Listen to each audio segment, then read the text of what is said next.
Nul ne meurt si son souvenir demeure intact dans la mémoire des siens, dit les Saintes Écritures.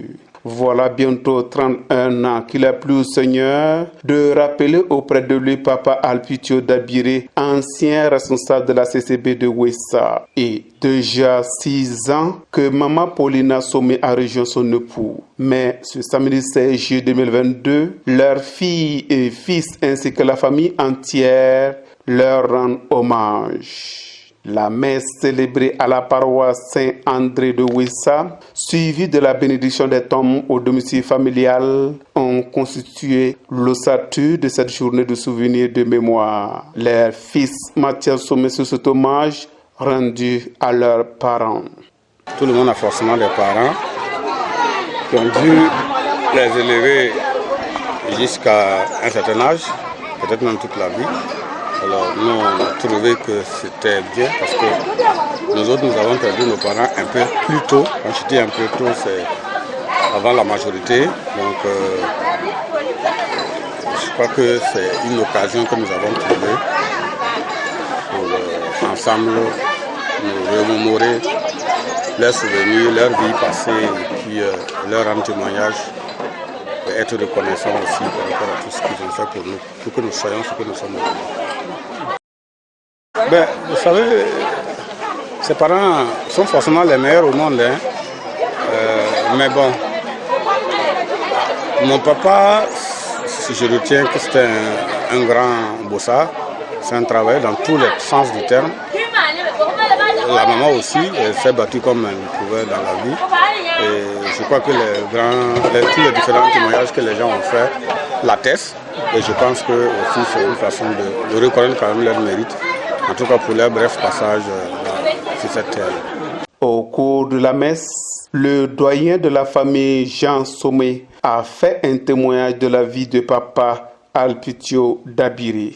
6 ans, le bonheur est en train de se faire. Il dit Alpitio, il faut le mané blanc. À l'hiver, il prend la terre.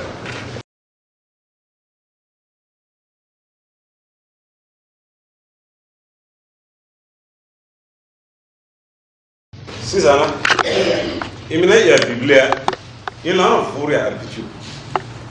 Ah, Alpitio, on y a fourré à pour. Nous, c'est un gars, c'est ça. Ah, tu as été tiré maintenant. Tiré, on a pour. Vous voyez qu'il y a un peu de pour. Tu dis qu'il a commencé. Il y a la santé, il y a un pied. Tu dis l'envion gagne.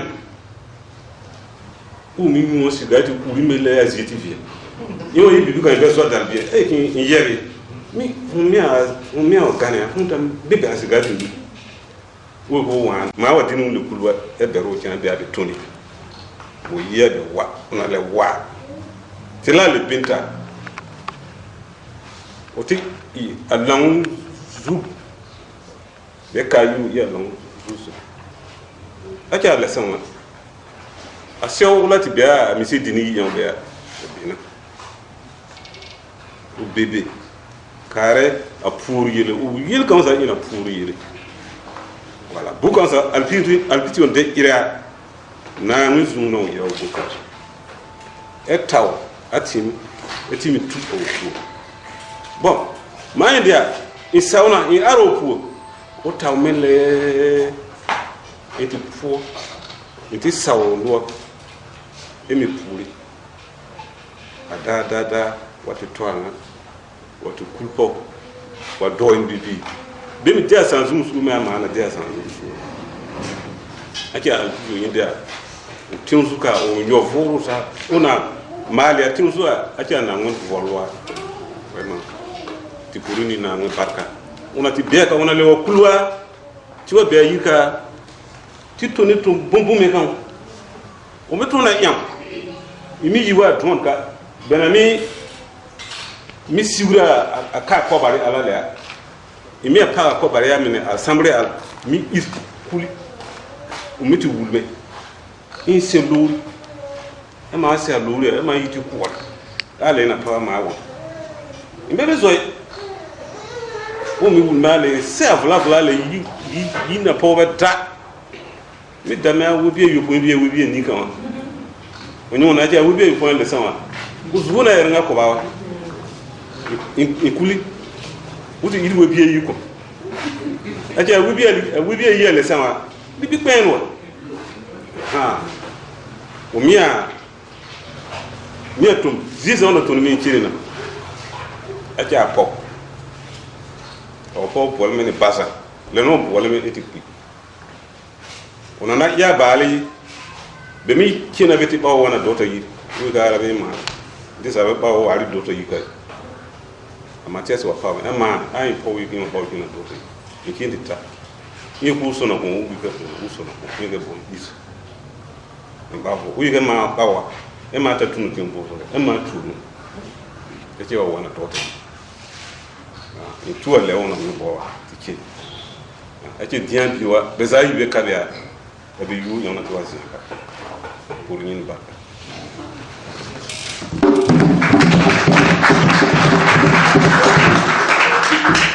On y retient que Papa Alpitio Dabiré a été un fervent chrétien, un excellent cordonnier, un homme généreux. Le curé de la paroisse de Wessa, Constant Dabiré, presse célébrant du jour, l'a même reconnu. Alpitio Udi Burunde. E gbera o tim ti chida nyimbo de na bita la yuko gbena o tim ti chida nyimbo afuru waki aka awasaka long yisuso j'imagine que lenda awasaka long yisuso a o te yikpe o te berbe ne zuwa ngawe atabaya wasate o alande za tout voilà donc ati me boma aye ya tian benati ka o président du conseil paroissial voilà ou dona mais ne au fonza ne au sukiza amene kon abena utimiti yinia ekina a yingo alenda benemi wa ka alon yi to me bebe a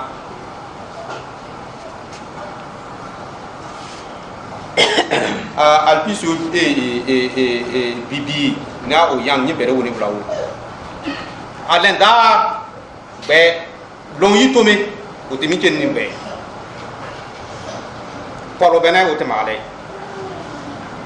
a te vlano o te bo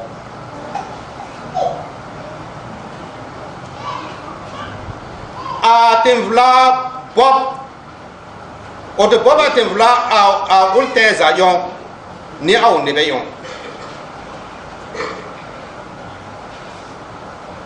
diana ta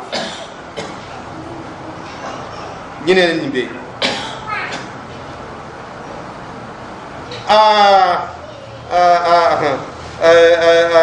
yon bi kan blega on ta bibara o ka alenda fumbe puria foko tie beni bizilina lebenai okay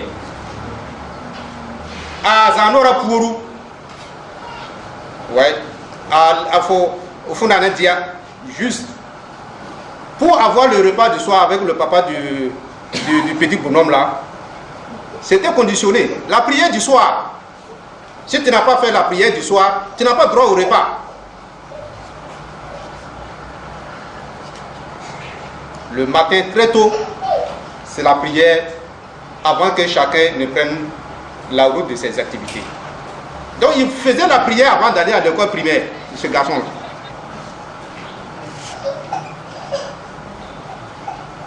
Oui. Mais demi il a mal pour ou mal pour barre. Tu call mamie qui veut dans le coup soir. Ah, il pour lui venir maintenant à matin là de bien qui est dans le coup pour lui midi.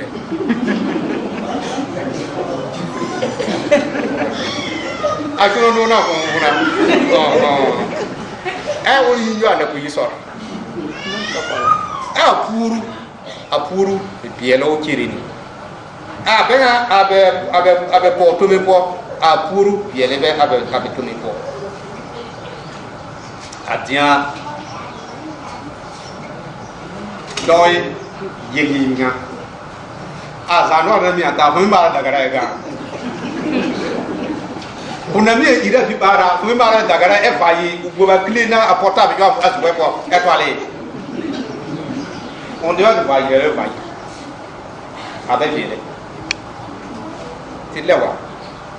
tilewa a nyilewa anyi san gbe po kamaro dole anyi fu a sona ina bon vraiment ko a pourunera anyi ba valérien or ba wa gongon gbe ba tora ulo du gongon gbe aka obeka why bien ji bo o arawo o sinawo anduga obeka donc on est à Alpicio yon ne peut pas au sans qu'on peut pas dada ah ben bara il bebo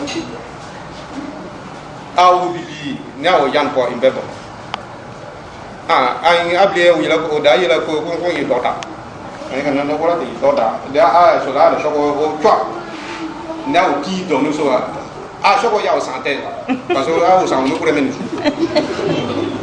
ouais o ya ko yi dota. Ouais. Donc, yele anga tina sine atia, yita I ka I meke bon, te bo te tour ta I bon kon, soit yari, il bord bere, il bord I bere il bene.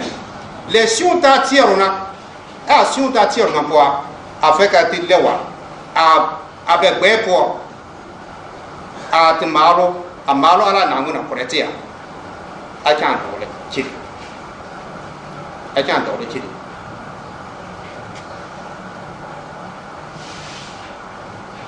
albisio bibi ni a yan ma bon a bibi ni tiane vous êtes combien maintenant on a béni tu en bon ani ya yira je papa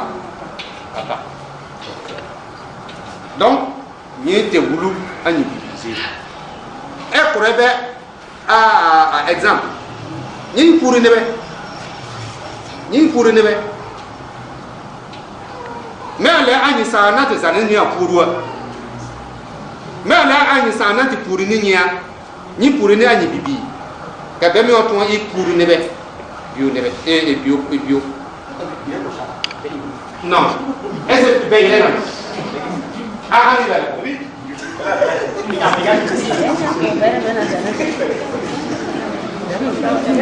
bene ga ya kurumaya ina tona nyo mbona ndoga ukuri bieza mai bide wona yipu pupu kara vai passer ouais c'est comme ça on la tale ouais c'est comme ça on va dire il pourrait on a mis il ku gabe pourike ah c'est comme ça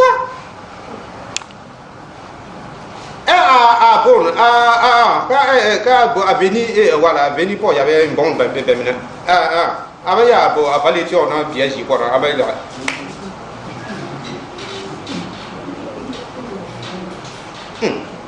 ninge yelu benai ti afrika yi bon ni aka a le ka anyin no wona ti tera ko le benai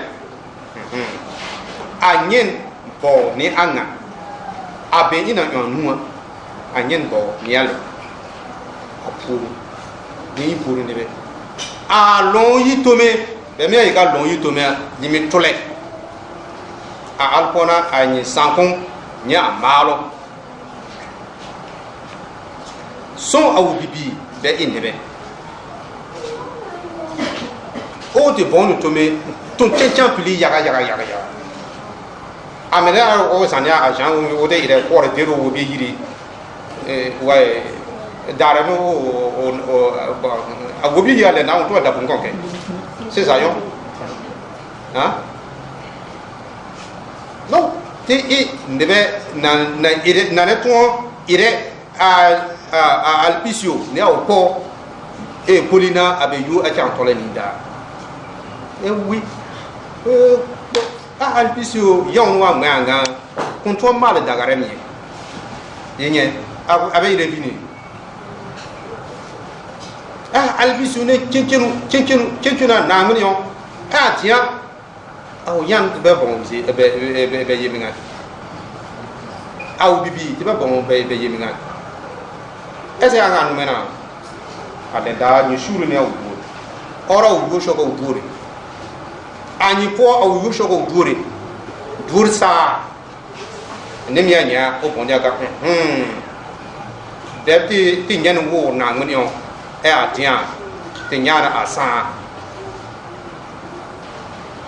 donc à foro mais ala Jésus Christ à la côté ka ole a kuni po le yibni an do foro o siri i ka a alpisio o pe atevla po foro abe e pure kurenye kenyi to de awso ni to de merkonda je le kom ka abe koni alpisio o bete pinda donc c'est fini aba ya puro on va te pinda mais vous allez faire quoi là-bas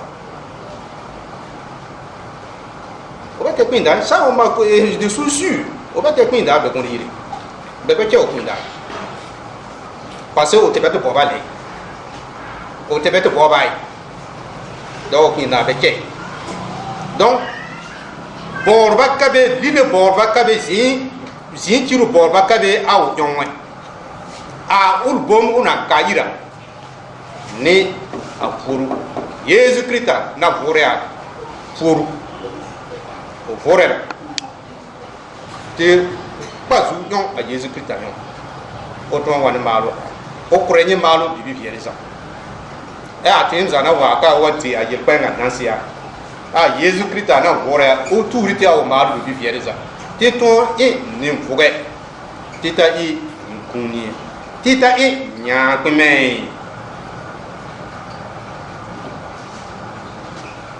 tita e nya kweme ti e ni mfuge na damne benyerete ti tone a no yutome ti dire a Jésus Christ a danser a o tome po a o puru po alena anangu malo na siritu ti a bibi bien déjà a sore ya baro bien désiré.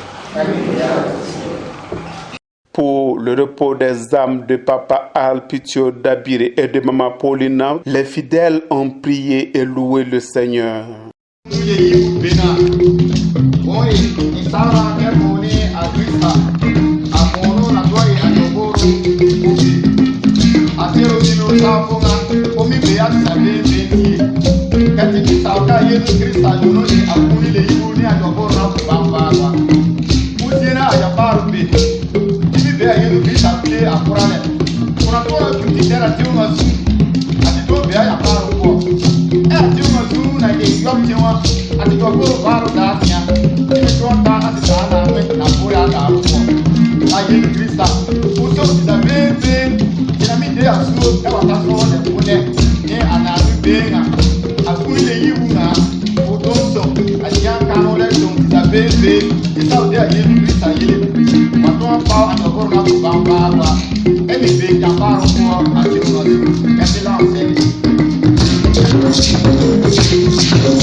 Ils sont venus de plusieurs horizons, amis, connaissances, frères et sœurs, pour assister à ce moment.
La suite du culte.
Ce tapitan de Wessa qui a connu Papa Alpitio fait ce témoignage.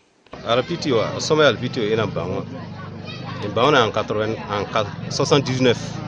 À 83, quand il y a l'an Yusup à Wessaka. Et l'an Yusup pour Touré à Nigo. En 83. Donc, à l'en Bango, quand tu sonnes à Wessayaga, elle était bolone bon. Kuna point bataïba. Alpitio bawa unebe mkabe lon me unoku e parenda fa ona fa ola pa hotel libiri ko mbate libiri ko hun defu na fa altomina Alpitio titone e banga Alpitio blanc ache krista ne bena me ka be gel ida shuobi yele poa belati ka fun shuobi yele banjara o mi ida tafu dote parne a sho a mon père a nigo ne akaki ula be a paroisse poa aba ya sorta fu yele ya e be mbali a fu ton de asu ngano muti sona kankabini krista ni ba blanc ina bounty ani anga bon wulu ne ana wulu ande ba o ne ba zo yaga na tinya yaga zonde ni balu yaga Alpitio mutu akpa na fa abeta liza yimi ake onyandir tel lizer yele o ira lizer ko bala akobzi yeme bala kwa berfo o mele leba i cochon fo pour que fo ton para ne me kwa ko ir angana inye blanc. Les filles également gardent un bon souvenir de ce temps passé. Ça comment à la bibi quand on peut appeler au milieu quand était là zo pai. Et tu vois maintenant était là zo pai. Était ta là zo pai. Et quand il a bien tellement ban brûle on pour les wa papa. Et quand il là au milieu quand il là zo pai était bien ban. Ha et ça voilà te dans par on a fa we bi yiri no par we bi gba. No par. Et mais tu dis te pour le temps. E dano sigati unjura be biene manu ya beza gibara don isandi no ne mena iman no ne mena be sare yanwe meme na be mena kolia manu be sare e be za ya mena kolie o bi bara leme donc ale so be kwa na kolie manu ya be sa champili donc mana do yen sa pour woni den do yan sa o pore na me o ti ina bo tu be po ni kwen la no ti mala ya bo yeleza kwa no na ni kwa ra le na mana do yen ai sa ne ma bo ma mi be lance ni be kwa ra na parce que na ti ya champili la e kwen termina ti kwa ra be e wata pour kam le teme ke ni ban fora o yebe wa le yebe le ti china ko na ti bi farazi don le ni to le viri wo kula ese don be beti sa ma ya hale ti to ka be kan sa re ya ni ma be yere don me so guli mana ile bonza ware mana chen kula mana wa ibondre e chu bebe ina wa yana yu ina kula sira apota be me so runa aveni na kula sira o yenwe ko fa ani papa me yara na o yenwe o fa na kinta kulisire be kula sira wa e chu me cha me ira o yewa ma be yele ma be ban yele mais tina ya bibira tima yele mi parte tabe diene yele lorenduru male kare. Leur frère Mathias Sommé, inspecteur des impôts et ancien maire de Wessa, témoigne également. Ils ont donné une anecdote, pas de prière, pas de manger. Ça a été une corvée ou bien comment vous avez vécu cette période? Oui, à l'époque forcément, ça pouvait être interprété comme une corvée. Mais en réalité, bon, c'était une façon de donner une éducation religieuse aux enfants. Lui, il était vraiment attaché à la religion catholique. Et comme la religion catholique, chaque soir, il fallait quand même dire sa prière avant de dormir. Et le matin, il dit sa prière avant de commencer la journée. Et toi, il y tenait. Et je crois que garde à toi si tu... Pendant que la prière devait se faire, tu sors pour que tu aies disponible. De toute façon, tu seras copieusement grondé, sinon même le repas t'est refusé. Mais l'habitude s'est installée. Et puis, vous savez, on s'y plaisait quand même dedans. Donc, quand tu n'es pas là, forcément, la vieille, la maman, c'est elle qui prend le relais. Et même quand les deux ne sont pas là, ça arrive, alors, mais ça peut arriver. Nous-mêmes, chacun, pas avec la même rigueur forcément, mais chacun quand même fait 10 petites prières avant de dormir. Voilà. Et ça m'est resté même toute ma vie. Je ne le fais pas comme ça devant tout le monde, mais au moins je remets de l'ordre dans ma tête chaque soir. C'est ça aussi la prière, voilà, pour voir ce qui s'est passé, ce qui ne s'est pas passé, et demander au Tout-Puissant de corriger ce qu'il fait. Depuis le matin, en tout cas, tous les témoignages s'accordent à dire que le travail, rien que le travail. Et c'était ça son credo. C'est un monsieur, dans la construction des maisons traditionnelles, c'était lui la référence. Pour faire les greniers traditionnels, c'était lui la référence. Il était le cordonnier du village. Il était le fossoyeur, parce que quand il y a des cadavres, entre guillemets, compliqués, à enterrer, c'est lui qu'on va chercher, parce que bon, il faut dire qu'il a travaillé aussi dans les mines d'or au Ghana, avant que ce soit fermé dans les années 70, et il est rentré. Donc quelqu'un qui a travaillé dans les mines d'or, descendre dans un trou, ce n'est pas un secret pour lui, donc on a dû exploiter ça. Ce que je retiens de lui, en tout cas, c'est un grand bossard. Le petit problème, il fumait beaucoup, énormément. Et chaque soir, quand j'arrivais de l'école, il fallait aller chercher de la cigarette. Souvent, j'ai des leçons à réviser, mais ce n'est pas son problème. Si tu lui dis que tu as du travail, tu ne vas pas dormir à la maison, tu vas aller lui chercher sa cigarette. Bon, mais écoutez, c'est sa jeunesse aussi. Dans la cour familiale, instant solennel de bénédiction des tombes.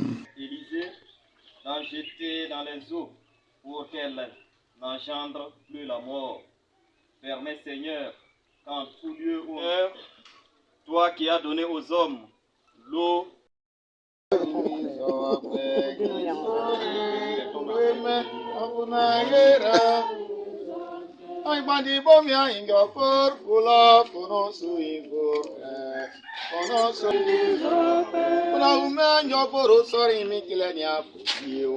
Et aussi des moments de se rappeler des gestes en compagnie des parents.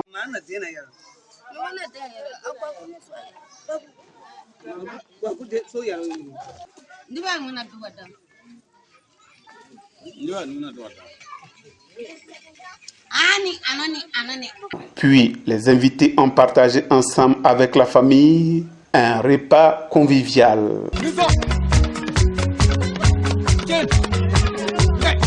Madame Dabiré et Eleonore Somda.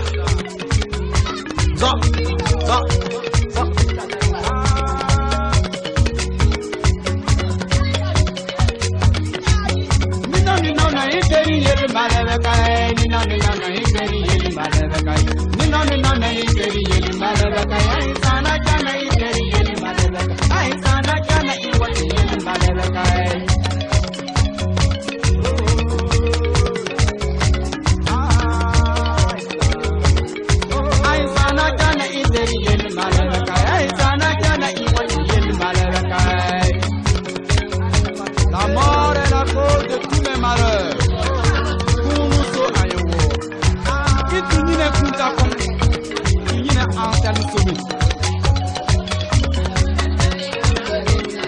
Ansanekun Désiré Sommet.